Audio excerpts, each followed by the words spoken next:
grand leader, avant sa mort, disait, je ne connaissais pas le but de la vie. Un autre grand leader disait à ses disciples, cherche la vérité. Un autre grand leader de la masse disait à ses fidèles, avant sa mort, je ne suis pas le chemin. Mais Jésus a dit, je suis le chemin, la vérité et la vie. Nul ne vient au Père que par moi. Bonsoir mes bien-aimés, je vous salue par le précieux nom de notre Seigneur Jésus-Christ. Que la grâce et la paix de Dieu soient avec vous. Aujourd'hui, nous allons continuer à aborder les épîtres. Mais cette fois-ci, on est sur l'épître aux Corinthiens. Chaque lettre que l'apôtre Paul a écrit, ou les autres qui ont écrit les épîtres, a une signification précise. C'est pour résoudre un problème précis et donné dans le cadre de ces endroits-là, ou bien particulièrement à l'Église. Et l'épître aux Corinthiens, nous allons parler premier épître aux Corinthiens. Mais on fait un peu historique et géographique comment la vie était au temps de l'apôtre Paul. La vie de Corinthe était sous l'occupation romaine. C'est une vie qui était à plusieurs égards la ville la plus importante de toute la Grèce, alors que Athènes ne constituait que le centre de la pensée et des activités intellectuelles, siège d'une célèbre université. Mais Corinthe, elle est devenue le siège du gouvernement de Rome, au centre à la fois gouvernemental et commercial, et très active et un foyer de développement et économique. Corinthe, au temps de l'apôtre Paul, a attiré beaucoup de gens sur l'Empire romain. Corinthe a attiré beaucoup de gens sur l'Empire romain, ce qui faisait d'elle une ville la plus cosmopolite de la région. Il y avait des cultes des idoles qui dominaient la culture religieuse des Corinthiens. Et il y avait de nombreux temples, les nombreux temples et de nombreux sanctuaires dans cette ville-là. À l'époque du ministère de Paul, les Corinthiens avaient la réputation d'être très immoraux. Par exemple, on rapporte que les rituels de prostitution se pratiquaient au temple d'Aphrodite. Comme je l'ai dit, Corinthe était la capitale province romaine, Achaïe, qui s'étend de la majeure partie de la Grèce antique et au sud de la Macédoine. Au sud de la Macédoine, la vie était une vie commerçante, desservie aussi par des ports, sans Chili et les Chaillons. La situation de cette vie est vraiment très importante parce que non seulement on peut dire que c'était un berceau de la philosophie, l'intellectualisme, mais c'était un carrefour des plaisirs puisque il y avait des ports à cet endroit-là. C'était un berceau aussi de la corruption et un foyer d'idolâtrie. Immoralité, on n'en pense pas. Mais les habitants de Corinthe étaient connus par ça. au moment où Paul a écrit cette lettre, il avait écrit cette lettre vers sa fin, ou le temps où il a pratiquement presque terminé son voyage missionnaire, son œuvre missionnaire à Éphèse, où il a passé 3 ans, lorsque nous lisons Actes chapitre 19, verset 20, et la lettre était écrite approximative entre 55 à 56 après Jésus-Christ. Mais Paul a vécu à Éphèse, à Corinthe, que 18 mois. Lorsque nous lisons Actes des Apôtres, chapitre 18, verset 11, il nous fait comprendre qu'il a vécu à peu près 18 mois dans cette ville. Et il avait organisé une branche de l'Église. Plus tard, tandis qu'il prêchait à Éphèse, pendant son 3e voyage missionnaire, il a reçu des lettres des membres, un des membres de l'Église de Corinthe. Au moment où il était à Éphèse, vers sa fin de son 3e missionnaire, il a reçu une lettre des membres de l'Église de Corinthe. Il a écrit une réponse à la branche. Lorsque nous voyons 1 Corinthiens chapitre 5, verset 9, mais malheureusement, cette épître ou cette lettre s'est perdue et ne se trouve donc pas dans les Écritures. Par la suite, il a reçu un autre rapport des membres de l'Église de Corinthe concernant des problèmes qui se posaient de l'Église, par rapport auquel il a répondu en écrivant une autre lettre, épître, qui est connue sous le nom 1 Corinthien. Par conséquent, 1 Corinthien était en fait la 2e lettre de Paul aux membres de Corinthe. Et pourquoi nous devons étudier cette lettre épître? C'est parce que c'est très important pour nous, les chrétiens, aujourd'hui.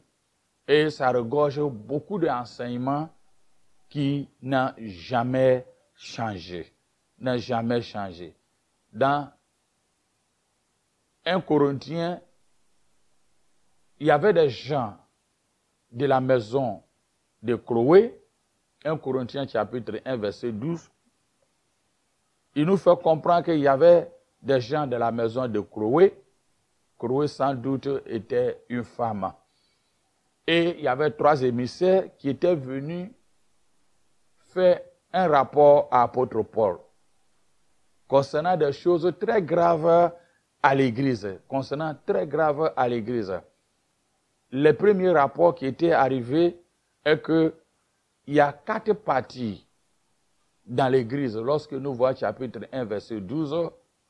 Et le deuxième rapport était que l'autorité d'apôtre Paul était contestée par des gens en mettant l'accent sur la sagesse et la connaissance.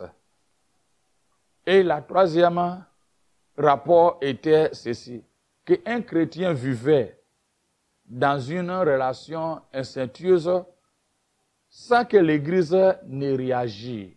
Lorsque nous voyons chapitre 5 et chapitre 6. Le 4e rapport que la maison de Chloé et les émissions ont rapporté est que des membres de l'Église faisaient pour des vêtilles rien de choses, pour rien des choses, il fait des procès devant des tribunaux païens. Le 5e rapport était que certains chrétiens fréquentaient encore des prostituées. Le 6e rapport était que certaines femmes se tenaient mal dans les assemblées. Le 7e rapport était qu'il y avait des désordres dans les agapés, le repas pris en commun accompagner le repas du Seigneur. Dans le chapitre 11, il abordait ça. Maintenant, la dernière question qu'ils ont envoyée aussi est que certains membres de l'Église enseignaient qu'il n'y avait pas de résurrection des morts. Il n'y avait pas les résurrections des morts. Alors, Paul a d'abord donné sa salutation à l'Église et le frère Sostène, un chef, un ancien chef de la synagogue de Corinthe, nommé en remplacement de Crispus, qui avait converti à la foi chrétienne. Il fut malmené par des païens après la mise en accusation par Paul, l'accusation des Juifs par Paul, lorsque nous voyons Actes chapitre 18, verset 17. Même dans le verset 12 de 1 Corinthiens, il adressait la question des partis dans l'Église. Il adressait les partis dans l'Église. Et il a dit, je veux dire que chacun de vous parle de moi, parle ainsi. Moi, je suis de Paul, et Apollos, et moi, Céphas, et moi, de Christ. Je veux dire que chacun de vous parle ainsi. Moi, je suis de Paul, et moi, d'Apollos, et moi, de Céphas, qui est Pierre, et moi, de Christ. Qui était Apollos à son temps? Apollos était venu à Corinthe après le départ d'apôtre Paul. C'était un juif cultivé d'Alexandrie, en Égypte, versé dans la connaissance des Écritures. Il avait fréquenté en Alexandrie, la ville le plus cultivée à son temps. Les écoles des rabbins et des recteurs, là, de bien parler. Sa christologie était quelque peu incomplète. Sa compréhension de Jésus était peu incomplète. Mais sous la direction de Aquilas et Priscille, qu'il avait accompagné Paul à Éphèse, il devient un évangéliste à la fois éloquent. Il s'exprimait avec éloquence et plaisait aux Grecs par ses rhétoriques et aux Juifs par son argumentation rabbinique. Son ministère a été une bénédiction aux Corinthiens. Même apôtre Paul apprécié dans chapitre 3, verset 6, en disant, il a arrosé ce que moi j'ai planté. Apôtre Paul n'avait aucun reproche à Apollos.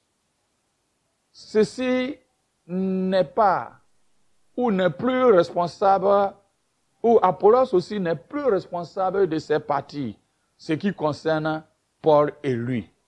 Celui qui réclame à son nom. Et ce sont les Corinthiens qui ont établi cette comparaison. Est-ce que ces choses ne se passent pas à nos jours?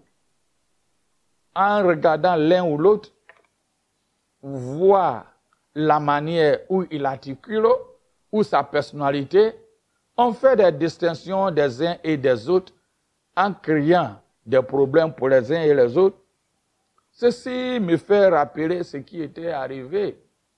Le roi David à son temps avec Saül. C'est la masse qui a permis que Saül a eu la haine contre David. Il a tué Goliath. Mais la masse a chanté 1000 pour Saül et 10 000 pour David. C'est pas arrêté là, mais il continuait. Ceci a mené les idées à le roi Saül en croyant que David, effectivement, doit prendre son trône. Ici, Paul et Apollos n'avaient pas de problème.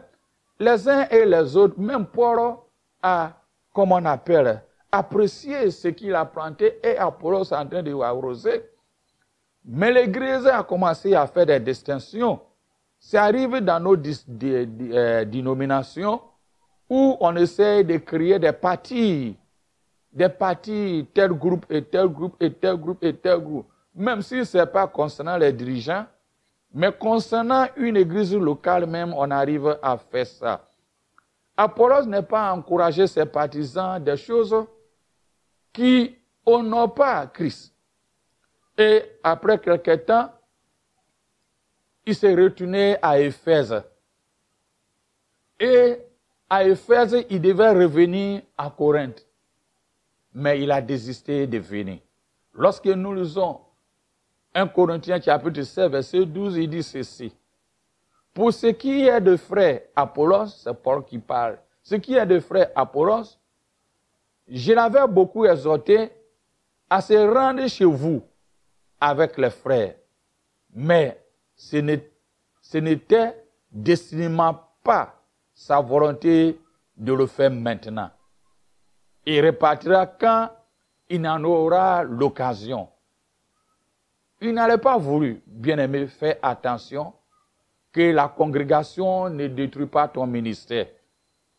Il pourrait partir, mais compte tenu de ses parties de culture personnelle, peut-être les gens voulaient lui faire de culture personnelle, donc il est obligé de décliner. Que Dieu t'aide et m'aide, afin qu'on ne permet pas que la congrégation nous fait de culte personnel. Des sorciers au sein du corps de Christ aiment diviser d'une manière à l'autre. Des partisans de tel pasteur, ou tel évêque, ou telle personne, ou telle dénomination supérieure les uns et les autres. Ces choses aussi existent. Ça, c'est les premiers siècles. Mais c'est pourquoi j'ai dit toujours dans Ecclésiaste chapitre 1, verset 9, que ce qui a été, c'est ce qui sera. Et c'est ce qui s'est fait, c'est ce qui se fera. Il n'y a rien de nouveau sous le soleil. Il n'y a rien de nouveau sur le soleil. L'apôtre avait accompli un bon ministère à Corinthe. Pierre avait été passé à Corinthe, où sans doute ceux qui avaient appris de lui qu'il était l'un des apôtres qui avait été un disciple immédiat de Christ, ont réclamé en disant, mais au fait, pourquoi on réclame Apollos? Mais Pierre était l'un des éléments clés qui a même vu Jésus face à face. Donc, au lieu de réclamer Paul et Pierre, nous adhérons à Céphas, qui est Pierre. Ceux qui réclamaient du parti de Christ étaient sans doute, il y a d'autres aussi qui réclamaient, non, et ils ne sont pas pour Apollos, bien que son éloquent, il était éloquent, ou Pierre qui était direct avec Jésus, ou Paul même qui était le fondateur de l'Église. Non, non, non, non, non. Pour nous, nous appartenons les partis de Christ, c'est Jésus seul. Était sans doute avec d'autres motifs et refusait de subordination aux conducteurs de l'église locale. Pour eux, c'est comme ils s'en fichaient à quiconque on l'amenait comme le chef de l'église. Pour eux, c'est Christ. Ils seraient des membres du parti ultra qui voulaient imposer le respect de la loi de Moïse aux païens convertis. Dans 2 Corinthiens chapitre 10, verset 7, Paul a dit ceci. Vous regardez à l'apparence. Si quelqu'un se persuade qu'il est de Christ, qu'il se dise bien en lui-même que comment il est de Christ, nous aussi, nous sommes de Christ. Si quelqu'un dit que non, nous sommes dans le parti de Christ, vous devez faire comprendre que nous aussi, nous sommes dans le parti de Christ. Il conclut dans le chapitre verset 13 à 17 en disant ceci.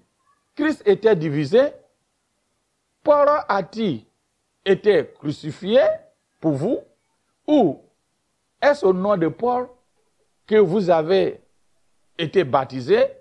Je rends grâce à Dieu de ce que je n'ai baptisé aucun de vous, excepté Crispus et Gaius, afin que personne ne dise que vous avez été baptisé à mon nom. J'ai encore baptisé la famille de Stéphanas. Au reste, je n'en cherche pas que j'aille baptiser quelqu'un d'autre personne.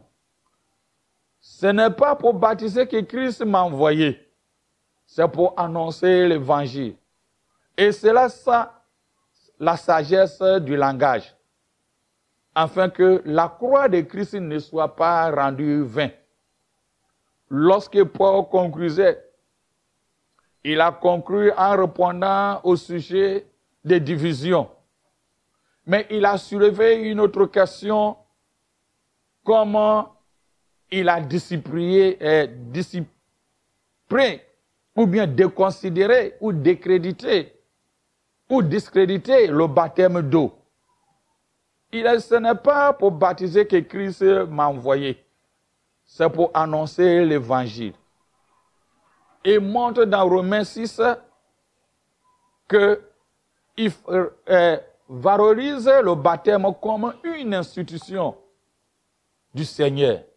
Mais ici, il dit simplement que la tâche prioritaire consiste à prêcher l'évangile, non pas à baptiser. Le baptême est le second, mais non pas secondaire. De plus, Paul voulait éviter que le fait d'avoir été baptisé par lui attache des gens à sa personne. Moi, je suis fier parce que c'est Paul qui m'a baptisé. Prêcher l'évangile demande du talent, une formation, du tact et d'habileté. Baptiser des croyants est un simple acte qui n'exige pas de formation, mais prêcher est une tâche de longue haleine qui consiste à mener des gens à la repentance, la foi, la